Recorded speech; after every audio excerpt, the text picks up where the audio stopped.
विकृत खराब प्रकरणामध्ये रुपाली चाकणकरांना अटक झाली पाहिजे अशी मागणी शिवसेना उद्धव बाळासाहेब ठाकरे पक्षाच्या नेत्या सुषमा अंधारे यांनी केली आहे। तसंच रुपाली चाकणकरांच्या नार्को टेस्टची सुद्धा मागणी अंधारेंनी लावून धरली आहे। याबरोबरच येत्या 2 दिवसात आणखी खुलासे करणार, आणखी नावं समोर येण्याची शक्यता सुद्धा अंधारेंनी वर्तवलेली आहे।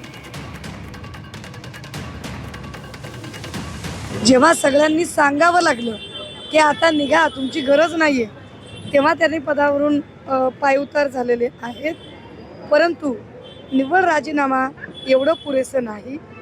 या प्रकरणी रुपाली चाकणकर यांच्यावर गुन्हा दाखल झाला पाहिजे, त्यांना सह आरोपी केलं पाहिजे आणि महत्त्वाचं त्यांची नार्को टेस्ट झाली पाहिजे, कारण त्याच्याशिवाय अजून बरेचसे खुलासे होऊ शकणारे नाहीत आणि त्यामुळे त्या गुन्हेगार कशा ठरू शकतात आणि त्यांच्यावर गुन्हा कसा दाखल होऊ शकतो या संबंधातल्या अनेक गोष्टी पुढच्या 2 दिवसानंतर मी स्वतः आणते।